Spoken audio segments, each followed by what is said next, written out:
വിശുദ്ധ ലൂക്കായുടെ സുവിശേഷം അധ്യായം 10 വാക്യങ്ങൾ 1 മുതൽ 9 വരെ.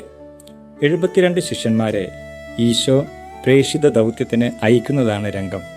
9-ാം തിരുവചനം: ദൈവരാജ്യം സമീപിച്ചിരിക്കുന്നുവെന്ന് അവരോട് പറയുക.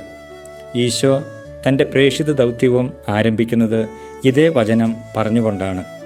ദൈവരാജ്യം സമീപിച്ചിരിക്കുന്നു, അനുതപിച്ച് സുവിശേഷത്തിൽ വിശ്വസിക്കുവിൻ. മാർക്കോസ് 1:15. ഇതിൻ്റെ അർത്ഥം, ദൈവരാജ്യം എന്ന് പറയുന്നത് എൻ്റെ കയ്യെത്തും ദൂരത്താണ്. അത് എനിക്ക് കരഗതമാകണമെങ്കിൽ എന്നിൽ 2 കാര്യങ്ങൾ സംഭവിക്കണം. 1 മാനസാന്തര അനുഭവവും 2 സുവിശേഷത്തിലുള്ള വിശ്വാസവും. ഇതേക്കുറിച്ച് വിശുദ്ധ പൗലോസ്ലീഹ ഇപ്രകാരം കുറിച്ചു വയ്ക്കുന്നു: നിങ്ങളുടെ പഴയ രീതിയിൽ നിന്ന് രൂപം കൊണ്ട വഞ്ചന നിറഞ്ഞ ആസക്തികളാൽ കലുഷിതനായ പഴയ മനുഷ്യനെ ദൂരെ എറിയുവിൻ. നിങ്ങൾ മനസ്സിൻ്റെ ചൈതന്യത്തിൽ നവീകരിക്കപ്പെടട്ടെ. യഥാർത്ഥമായ വിശുദ്ധിയിലും നീതിയിലും ദൈവത്തിൻ്റെ സാദൃശ്യത്തിൽ സൃഷ്ടിക്കപ്പെട്ട പുതിയ മനുഷ്യനെ നിങ്ങൾ ധരിക്കുവിൻ. എഫെസോസ് 4:22-24.